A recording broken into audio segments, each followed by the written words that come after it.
This channel does not promote any violent, harmful, or illegal activities. All content provided by this channel is meant for an educational purpose only. Top quality और consistent performance के लिए सिर्फ silver pump नाम याद रखना। একই পরিবারের দুই সদস্যের দুটি করে ভোটার কার্ড, হ্যাঁ, একটি 2015 সালের, অন্যটি 2016 সালের। দুই এপিকের নম্বরও এক, নাম ঠিকানাও এক। শোরগোল আসানসোলে কি হচ্ছে, ঘটনা কি? চন্দ্রশেখর আমাদের প্রতিনিধি আমাদের সঙ্গে রয়েছেন সরাসরি। চন্দ্রশেখরের সঙ্গে কথা বলি। চন্দ্রশেখর, সবটা এক কিভাবে? দেখো, আসানসোল দক্ষিণে বরতরিয়া যে এলাকা রয়েছে সুভাষ কলোনি, সেখানে সান্যাল পরিবার রয়েছে। সান্যাল পরিবারের মধ্যে এই মুহূর্তে দেবাশিস সান্যালের স্ত্রী, তিনি বাসন্তী সান্যাল, এবং তার মেয়ে পায়েল সান্যাল। দেবাশিস বাবু মারা গেছেন, কিন্তু বাসন্তী দেবী এবং পায়েলের নামে দুটি করে ভোটার কার্ডের নতুন করে হদিশ পাওয়া গেছে।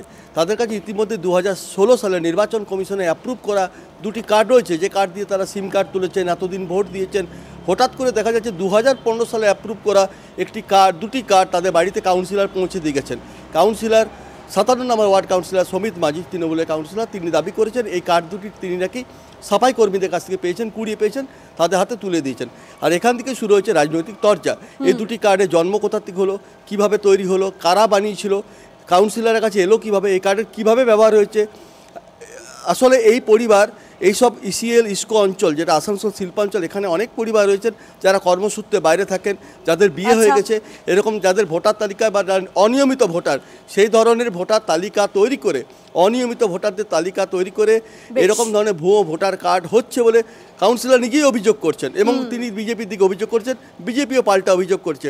অর্থাৎ দুটো ভুয়ো ভোটার কার্ড কোথার থেকে এলো সেই নিয়ে কিন্তু ইতিমধ্যে সরগরম এবং রাজনৈতিক তরজা শুরু হয়েছে। অনেক ধন্যবাদ তোমায়। বলছি, আমাদের কাউন্সিলর ফোন করলো আমাকে 4-5 দিন আগে। ফোন করার পর বললো যে আপনাদের দুটো এরকম কার্ড পড়েছে, পায়েল সান্যাল, বাসন্তী সান্যাল, দেবাশিস সান্যাল মানে গার্জিয়ান হিসাবে, তো ভোটার কার্ড আপনাদের হারিয়েছে কিনা। তো আমি তখন তো দেখিনি ভোটার কার্ডটা ঠিক আছে কিনা, তো আমি বললাম তাহলে পাঠিয়ে দাও, দিয়ে এরকম দেখে নিই। তারপরে পাঠিয়ে দিল, দিয়ে দেখার পর দুটো কার্ড দেখার পর এরকম চেঞ্জ দেখছি, ঠিকানা একই আছে, কিন্তু একটা 15, একটা 16। এখন যদি তৃণমূল, বিজেপি যদি ভাবছে যে তৃণমূল ভুয়ো ভোটারের ইয়েতে আছে, তাহলে আমি তো তৃণমূলের কাউন্সিলর, তাহলে আমি জনপ্রতিনিধি হিসাবে আমি দেখুন ওই কার্ডগুলো বাড়িতে নিজে দিয়ে এসেছি।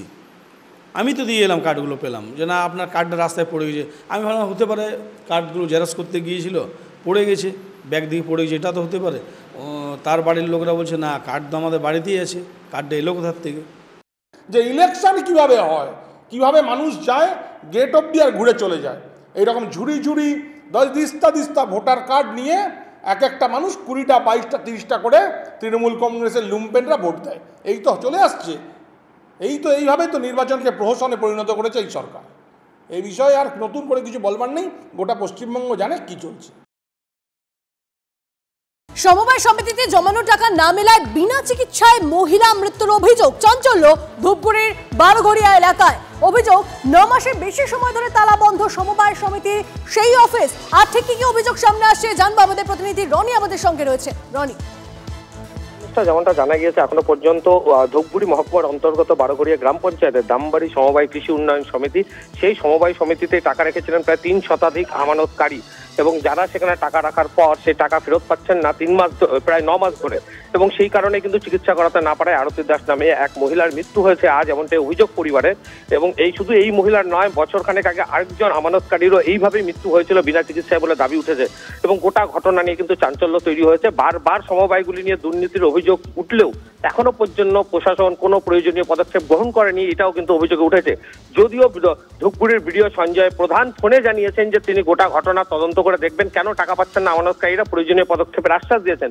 তবে বিজেপি কিন্তু গোটা ঘটনা নিয়ে কিন্তু তৃণমূলকেই দুষছে, কারণ তৃণমূল ক্ষমতায় রয়েছে সেই সমবায় সমিতির, এবং সেখানকার নেতারা টাকা আত্মসাৎ করেছে বলেই এই ধরনের ঘটনা ঘটেছে বলে তারা অভিযোগ তুলছে। তন্নিষ্ঠা, ধন্যবাদ রনি। আর টাকার অভাবের জন্য মৃত্যু হয়েছে। দামবাড়ি সমবায় সমিতি ব্যাংকে যে টাকাটা রেখেছিলেন সেই টাকাটা তুলতে পারেনি, না তোলার কারণে ঠিকমতো আমরা ট্রিটমেন্ট করতে পারিনি। ট্রিটমেন্ট করতে না পারাতে আমার অকাল মৃত্যু হয়েছে। বারবার তিনি ওই ব্যাংকের সামনে ধর্ণা দিয়েছেন, কিন্তু অথচ তার টাকাটা তুলতে পারেনি। কেন তুলতে পারেনি? ব্যাংক কি বলছে? ব্যাংকের অস্তিত্বই খুঁজে পাওয়া যাচ্ছে না এখন, এরকম পরিস্থিতি হয়েছে। এই কাজের সঙ্গে যারা যারা যুক্ত আছে তাদের বিরুদ্ধে আইনত ব্যবস্থা অবশ্যই আমরা প্রশাসনকে বলবো, এটা ইনকোয়ারি করে তাদের বিরুদ্ধে শাস্তির ব্যবস্থা করার জন্য।